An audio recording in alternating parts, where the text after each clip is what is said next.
Assalomu alaykum, hurmatli televizor ko'rguvchilar, qadrli do'stlar.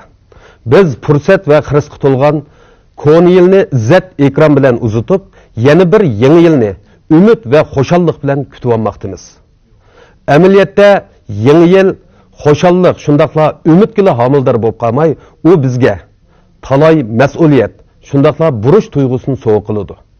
Gerçi koni yil o'tmishga taalluq bo'lsa-mu, u talay tatliq aslimalarni, shundaqla talay ochiq o'kinishlarni bizga qoldirib ketadi. Undaqda biz koni yilni qandoq tarzda uzitimiz?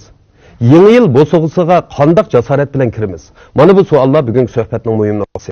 Men oldi bilan bugungi suhbatimiz taklif qilingan to'rdagi aziz mehmonlarni tanishtirib o'tay. Şinjan Tibbiy Universiteti Asas Fanlar Instituti Bioximiya Molekula Biologiya kafedrasining mudiri Professor Kurash Yunus efendim.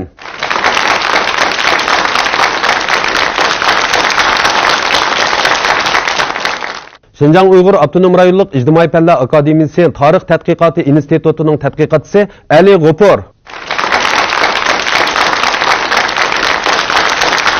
Qashqar viloyatlik xattatlar jamiyatining muavin raisi Qurbonjon Ro'z Shaydoyi.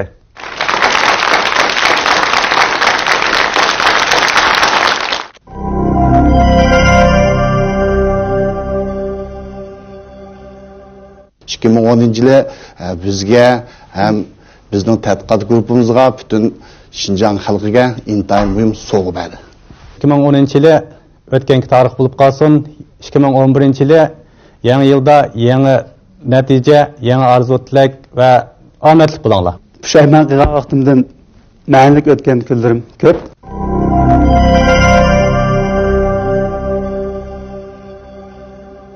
Kurash efendim, siz 2010-yili mamlakatlik fan texnika taraqqiyot mukofotining sohibi bo'libsiz. Ham mushu yili ilg'or xizmatchi qatorida avtonom rayonda alayda mukofotga nail bo'libsiz. Demak, mush qo'sh mukofotga erishishingiz sizningki ajr qilganligingizdan derak berdi. Demak, siz 2010-yilni manlik uzatdim, menga omad yor bo'lgan yil deb qaramsiz. Meningcha 2010-yilni talaylik o'tgan yil deyishga bo'ldi. Şinjan Tibbiy Universitetida o'tgan vaqtida, o'sha Şinjan Tibbiy Universitetidagi Uyg'ur tibbiyotini zamonaviy tadqiqot qo'shini o'sha murakkab kasalliklar bilan Uyg'ur tibbiyotininki g'ayri tabiiy xilat, mizoj va uningga munosabatlik to'rlarni birgalda qilgan oldi bo'lgan tadqiqoti o'sha 2010-yili o'sha dunyoda, o'sha davlatimizda itiraf qilinish qilishdi. Shunga bu tadqiqot natijamiz o'sha mamlakat darajalik fan texnika taraqqiyot ikkinchi mukofotiga kirishdi. Endi buning bu natijaga kirishganligimiz o'sha Uyg'ur tibbiyotiniki Jumgodagi nufusliq olimlar, mutaxassislarniki Uyg'ur tibbiyotini bo'lgan bir muayyanlashtirishning ifodasi. Shundaqla Uyg'ur tibbiyotiniki zamonaviy fan tadqiqot usulidan foydalanib tadqiqot elib berib bir yangi taraqqiyot davriga qadam qo'yganligining bir xil isboti.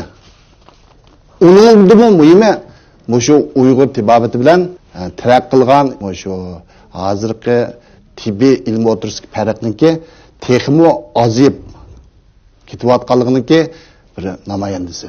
Shuning uchun men bu 2010-yilni nihoyat ahamiyatli ketdi deb o'ylayman. 2010-yili bizga ham bizning tadqiqot guruhimizga butun Şinjan xalqiga intayin muhim sovg'a berdi. Anlaşımca siz 2004-yildan boshlab Davlat tabiiy fan fondininki tadqiqotiga bevosita yetakchilik qilib kelibsiz. Ham demak, siz mushu qo'shiningizdagi a'zolar bilan birlikda qaysi sohalarda mush tadqiqot turiga yetakchilik qildingiz? Buning umum unumi qanday bo'ldi? Bu xizmatlarda avval ishlaganimiz baytda deb o'tgandek murakkab kasallar, masalan diyabet kesili, yuqori qon besim kesili, o'sma kasalliklari, yarı xarakterlik bo'g'mak uchayollig'i qatorliq kasalliklarningki kelib chiqish mexanizmi va uni davolash hozirgi tibbiy ilm uchun aytgan vaqtidami nihoyat qiyin masala. Endi biz shu masalani Uyg'ur tibbiyoti bilan bog'lab, shu Şinjan Tibbiy Universitetidagi Uyg'ur tibbiyotini zamonaviy tadqiqot qo'shini mamlakatlik alayda ko'z ko'ringan yoshning bir bo'lgan professor Xalmurat doktor bevosita yetakchiligida ham qo'llashida tadqiqot olib bordik. Bunun da biz hazırlık zaman ilmi yani garip tibabetinin nazariyse Cungo en enevi tibabette ama Uygur tibabetinin ki nazariyesi davalaş usulü bunu birleştirip bir gevde kılıp yeni tepekunu oturup yok. Yeni usul arkalık muş kisellerindeki payda buluş mekanizmine hazırlık zaman tadqiqat usulundan faydalanıp tadqiq qildik. Tadqiq qilish neticesinde biz ma'lum netijaga erishdik. Uyghur medisinasi bo'lsa, Uyghur tibobachlik bo'lsa, qadimdan tortib organizmni bir gavda deb qarab turib, ikki tangpungliq tashlash orqali davolash maqsadiga yetadi. Unumi mushu murakkab kasalliklarga nisbatan nihoyatda yuqori. Endi mushu bu ikki xil alaylikni birlashtirish orqali biz yangi bir tadqiqot usulini o'tirib qo'ydik. Tadqiq qilish natijasida biz mushu Uyg'ur tibobatdagi mushu mizoj xillatlarniki ba'zi gillar bilan bo'lgan munosabatini, oqsillar bilan bo'lgan munosabatini, mushu organizm ichidagi modda almashish, signal yoki uchur to'ri, nerv sistemasi qatorliq sistemalar bilan bo'lgan munosabatni hozir belgilik darajada tepib chiqdik, ham tushuntirishga boshladik. Mushu bizning eng chong utuqimiz deb hisoblayman. Endi ikkinchi bir jihatni aytgan vaqtida mushu murakkab kasalliklarniki oldin olishda yangi bir ko'z qarashni o'tirib qo'ydik. Endi bu ko'z qarashmi hozir mushu mutaxassislarniki mayallashtirishga kirishdi. Endi uchinchi bir jihatdan mushu alohida unumga ega bo'lgan dorilarniki zodi ta'sir qilish mexanizmi nima? Buni hozirgi zamon fan texnik usul orqali shaharlashga boshladik. Endi buni hozirgi zamon fan texnik usul orqali shaharlashlik maqsadimiz agar mushu maqsad yetarlisak bizning mush Uyg'ur dorilarimiz xalqaro yuzlanadi. Uyg'ur tibobatimiz xalqaro tunildi. Davlatimiz bu bizning mush tadqiqotimizda o'zguchilik bo'lganligi uchun mablag' jihatdan, siyosiy jihatdan alohida e'tibor qildi, qo'lladi. Natijada biz nurg'un tadqiqot fondiga ega bo'ldik. Masalan, mushu alohida ko'ziklangan yoshlar fondi. Bu g'arbiy shimolga nisbatan tunji biz oldik bu tadqiqotimizni.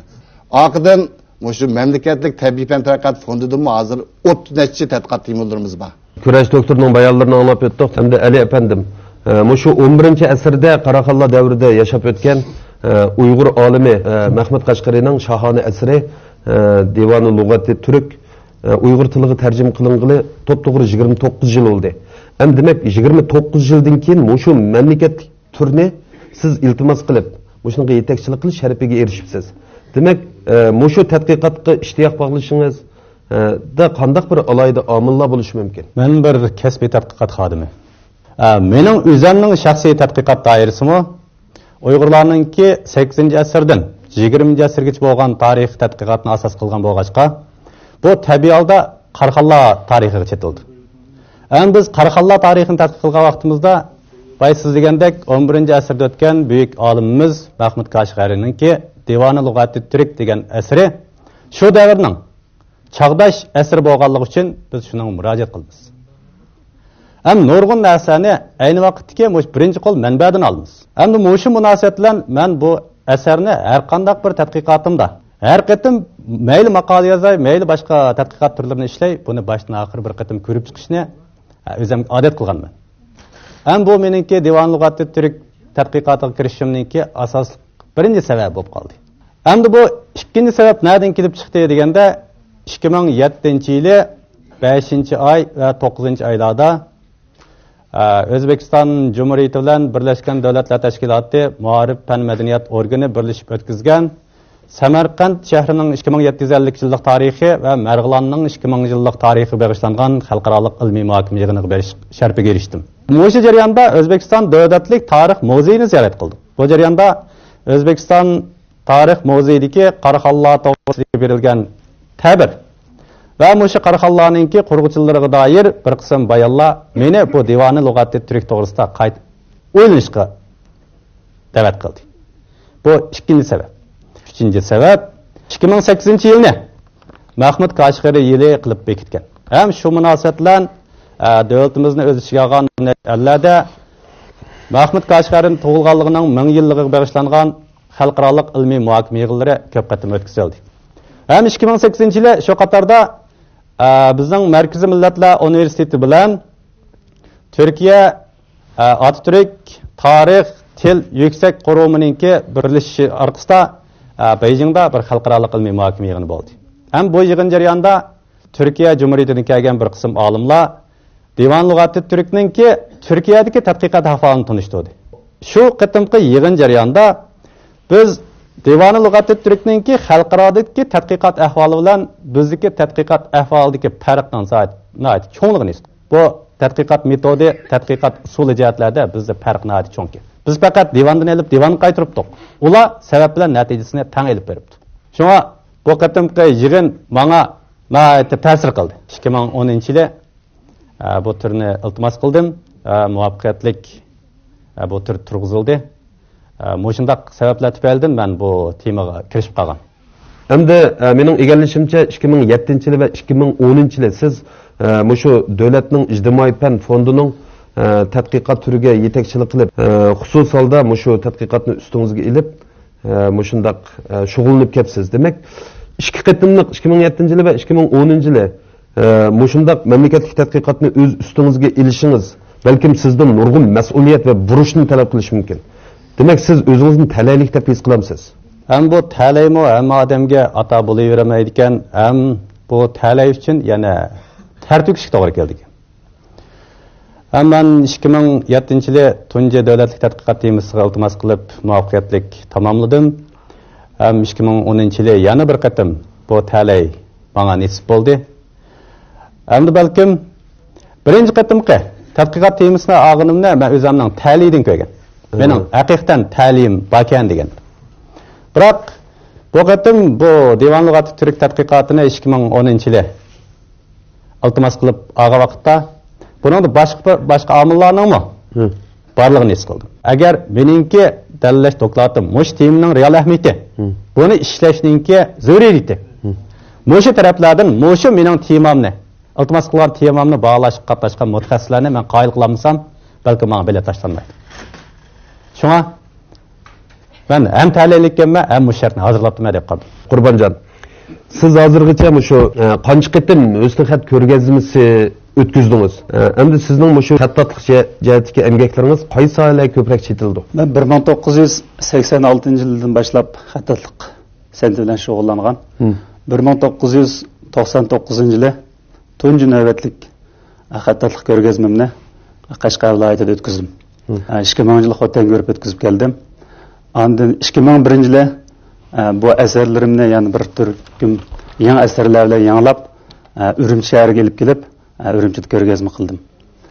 2003-yili yana Qashqar viloyatida mushu kompyuterning mushu iqtidoridan foydalanib markalar aylash, tovar markalarini aylash, anda kitob muqobillarini aylanishni o'rganib, shuni birlashtirib, o'zimning yozilgan asarlarimni shu kompyuterga kirgizib, kompyuter bezakchiligini yana bir qatim bir ko'rgazma o'tkazdim. Oxirgi 8-navbatlik ko'rgazmamiz hamda yaqinda bu yil 2010-yili 10-oyda ulug' olim Yusuf Hasajib maqbarasida dağdoluk o'tkazildi. Alda qilib jami 8 qatim yolg'iz kishilik ko'rgazma o'tkazdim. Ko'rgazmamda qo'yilgan asarlarning asosiy mazmuni bizning klassiklarimizning, tanalarimizning, shoir, yozuvchilarimizninki esil asarlarining ichidan ilingan durdanlarni asos qilib keldim. Hamda bir hikmat so'z ming tillar yarabdi degandek, Uyg'ur xattatlik san'atimizning sehriy kuchini oshirish va uning qiymatini oshirishda shu onunla yazılgan mezmunma intayin mühim o'rinni egallaydi. Bu 8 qatimlik ko'rgazmangizda 4 qatimlik bir yangilikni ishga oshiribsiz.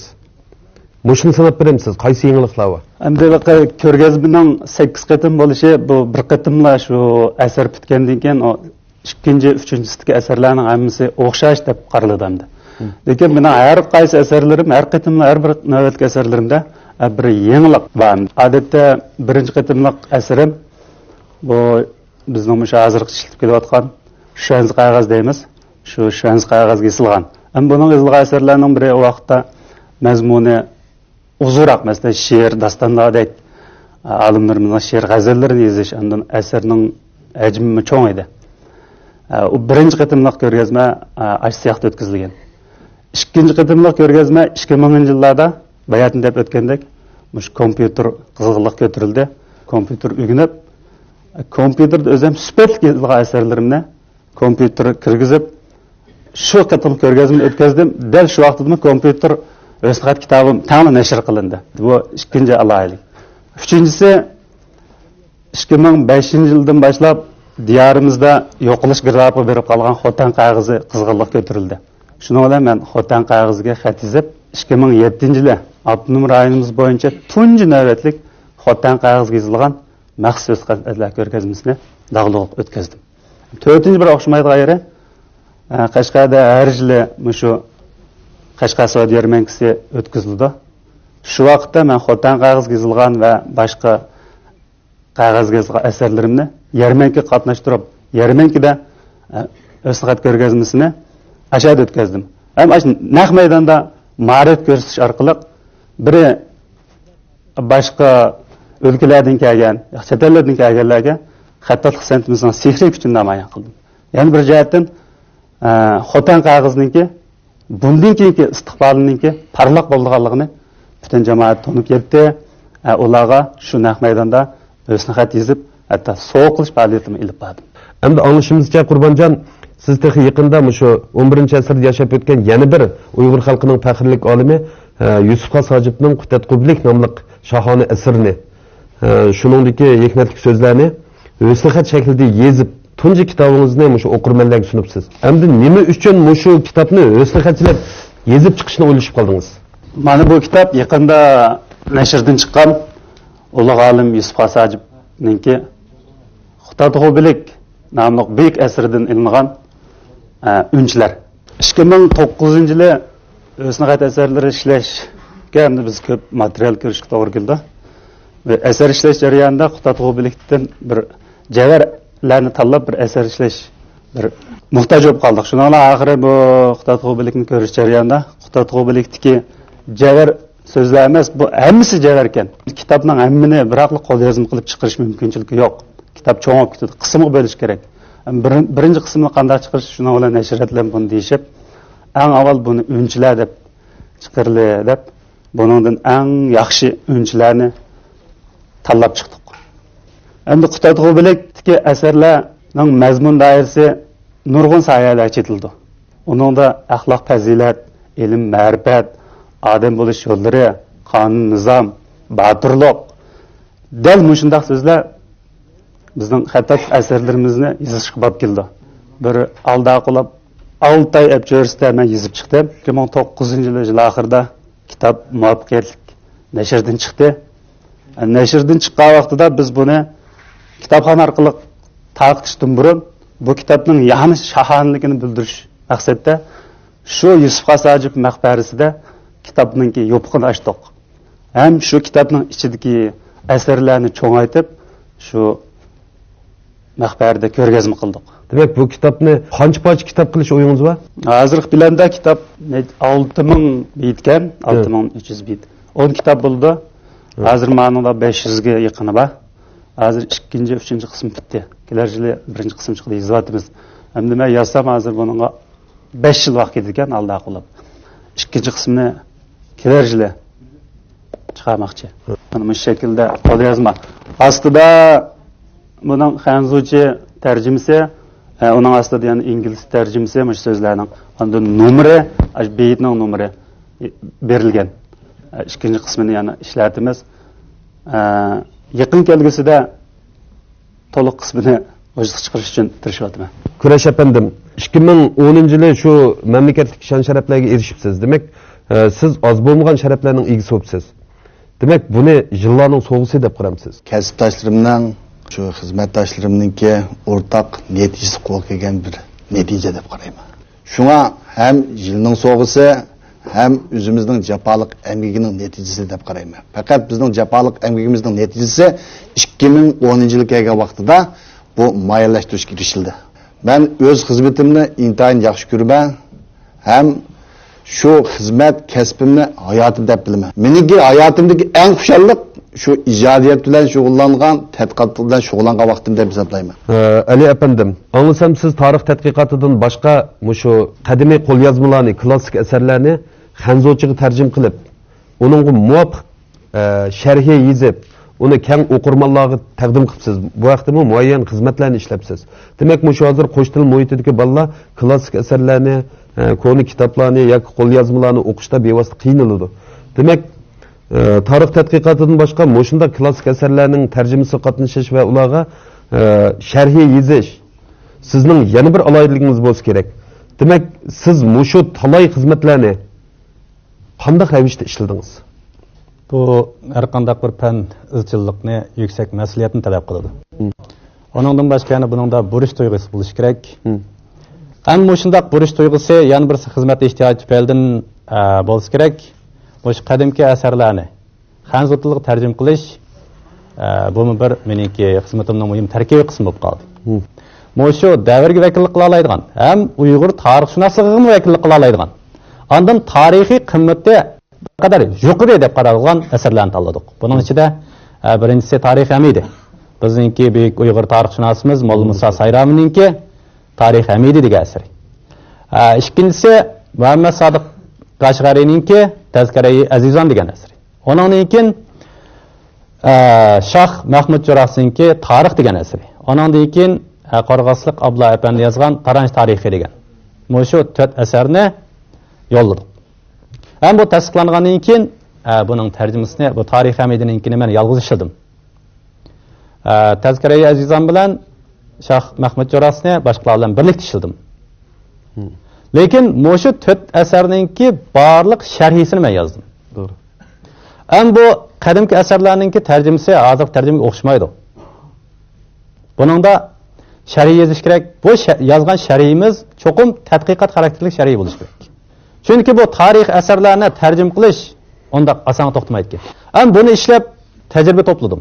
Ham shundoq jafoliq ishlaganimizninki badliga oxirida 2007-yilninki oxiri buni bağlashdan o'tkazdik. Undan keyin 2008 to'liqladik. Buninki oxirgi natijasi a'lo bo'lib qoldi. Ham buning natijasida yana bir xil kutmagan bir xil unumga erishdim. Kutmagan unum nima bo'ldi? Bu Xinjiang umum tarixi deb bir hozir cho'ng tur ishlanayotdi. Buningdan bir kichik tadqiqot turiga iltimos qilish sharafiga erishdim. Ammo keyingi avlodlar menga o'xshash qo'lyozma izlab avvar bo'lib yurmasin deb bizningki shu turningki tadqiqot turiga mas'ul bo'lgan boshlig'imiz bilan maslahatlashib, shu G'arbiy Shimol tarix majmuasi degan bir 52 tomlik bir kitob chiqqan. Buningga men boya tilga olgan 4 kitobningki asli qo'lyozmasining foto nusxasini biz o kitobga kirgizib o'tdik. Ham balkim bizning keyingi avlodlarimiz bizga o'xshash qo'lyozma izlab ma'var olmaydi. Ham buni bevosita ash kitoblarni izlab topa oladi degan. Ham men yana bir narsani ta'kidlab qo'yay.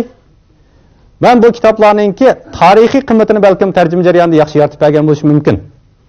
Lekin bo'libmi bu Tarix Hamidiga o'xshash badiylik, intayin yuqori asarlarningki men badiyligini yoritib beramadim. Ham buningdagi sabab meningki til iqtidorim bilan ojizlik keldi. Asli kitobningkimi badiylik intayin yuqori. Lekin men qanday bo'lmasin bu jur'at qilish intayin muhim ekan. Jur'at qildim, balkim bu shu yil asli bu yil nashrdan chiqmoqchi. Bu keyingi yil qoldi. Bu meningki O'shning qo'shqa azroq bir kichikgina emgigim deb qarayman. Endi Qurbonjon, yuqorida siz 8 qitim ko'rgazmamizni uyushtirdim dedingiz. Uningki Yusuf Qasojibninki shohona asrini o'sliqachilab yozib chiqibsiz. Demak, nurg'un emgaklarni yolg'iz beshingizga vujudga chiqaribsiz. Demak, siz 2010-yili nurg'un mushta xo'shalliklar o'tdi hayotingizda. 2010-yilni nayt ma'nilik uzatdim deb qaramsiz. 2010-yili mening hayotimdagi haqiqatan ma'nilik bir yil bo'ldi. 2010-yili Qutatg'ubilik asrimni boshlagandan oxirlashqish bo'lgan vaqtim asosan mushning bilan o'tdi. Har bir yil odamga bir yangi natija, bir yangi ma'no bergan. 2010-yildan boshlab Qutatg'ubilikning asari yozilib, putib, kitob chiqib, nashr qilinmoqchi bo'lganlikda kitobni nashrga beriblar, men asarlarni tovarlatdim. Andan mushu tovarlatish ash kitob chiqishga ulgu etib, shu tomoshabinlarga asarning asli qo'lyozma nusxasini tang ko'ryozma qilish edi. Shunday qilib oxiri 8 ayda bарлıq tayyorliklarni bitkizib, 9 ayning 27-kuni shu o'zim niyat qilgan ishimni muvaffaqiyatli o'tkazdim. Shularni o'ylasam 2010-yili men uchun haqiqatan ma'nilik o'tgan yil deb qarayman.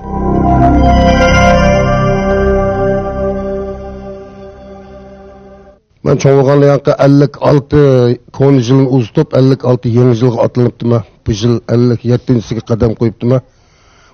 Şu konu yılımızda 2010 yılımızda merkezde Şinjan hizmetleri için yaxşı yığınlar içildi, yaxşı işler öttü.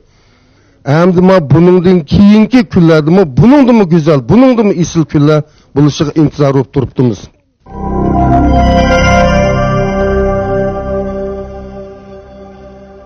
Biz konu yılını uzattık. Yeni yılını kütüp aldık deymiz. Sizning şu ekran aldidagi qarindoshlarımızga yeni yıl münasebeti bilan deydigan qandaq yurak sözünüz var? Ben o'ylayman, hammamiz konu yılını g'albilik o'tkazdik, uzatdik. Endi shu g'albimizni texnik mustahkamlash, yeni natijalarga erishishning oldingi sharti salomatlik. Shunga men yeni yilni salomat yil bo'lsa deyman, hammanglarningki salomatlik bo'lishlarini umid qilaman.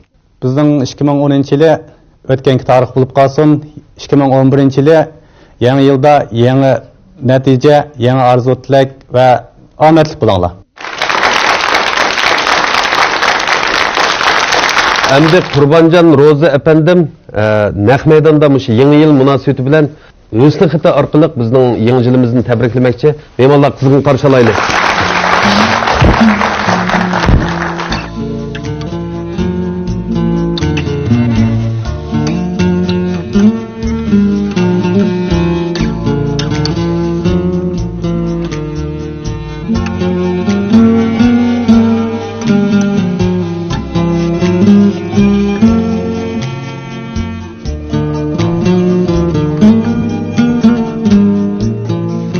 Divan xat nusxasida yozilgan yangi yilinglarga muborak.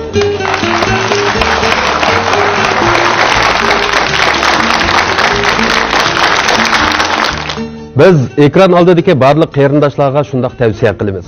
Konu yilni ma'nilik uzutib, yangi yilga ishonch bilan qadam bosgan barliq xushchiroy kishilarning oilasiga xushallik, mehribonlik, xotirjamlik, umidvorlik yor bo'lsin. Kelar hafta ko'rishaylik, xayr xo'sh.